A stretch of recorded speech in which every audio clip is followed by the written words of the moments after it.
Now I want to talk about how to intersect two different shapes to subtract from one shape. And this is a tool that we use called Intersect Selected.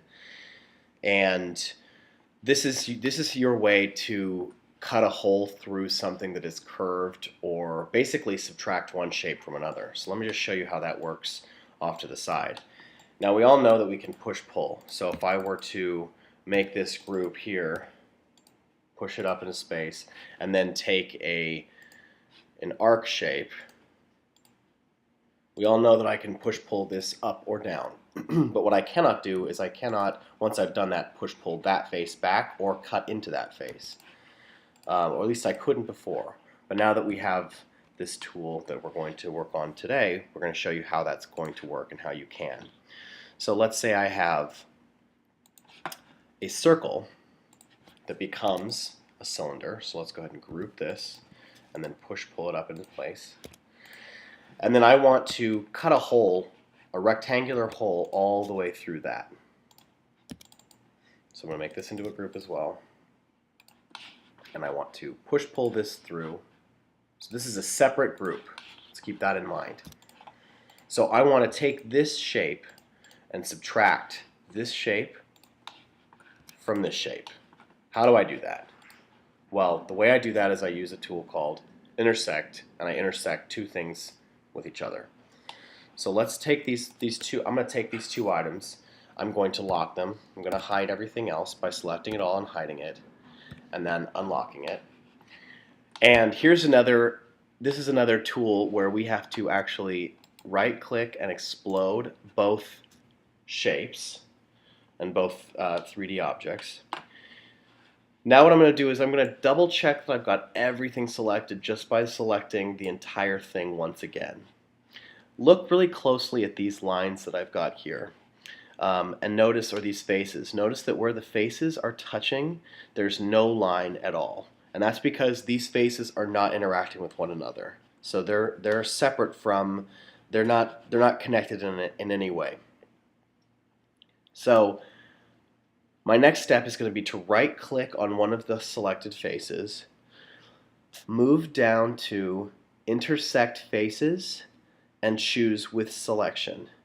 So click on that once, and notice now that I've got lines where those two objects used to be touching with no lines whatsoever. Now what I can do is I can select the parts that I don't need anymore. So in this case I don't need the outer edges or the outer faces, and then I can select the face of that part of the cylinder that I don't need anymore, and what I'm going to get is I'm going to get the inside faces of that box.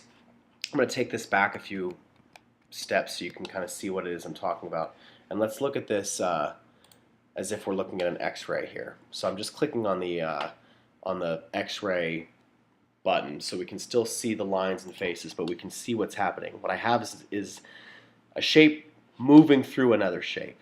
So again, I'm going to select those, and I'm going to right-click, and I'm going to go to Intersect Faces with Selection.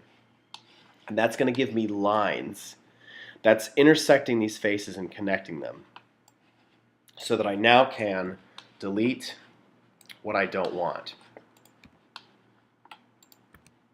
Okay, I'm going to go ahead and turn X-ray off. The last step I would do is because I don't want to see these the undersides of these faces, is I can select an adjacent face that has the exterior face looking at me, which is the kind of cream colored one, and I can right click on that and I can go to Orient Faces, and that's going to make all the other faces that are aligned with it the same face orientation. Now I can select that and make it a group. So if I had a curved wall, let's go ahead and unhide the model and delete this. Let's use our stair as an example. So let's just take our stair out of the model for a second. I'm just going to make a copy of it. If I needed to punch a hole through this, and let's say that my whole shape is a little bit funky, so let's make this a group, pull this up into space, and let's give it kind of an arched,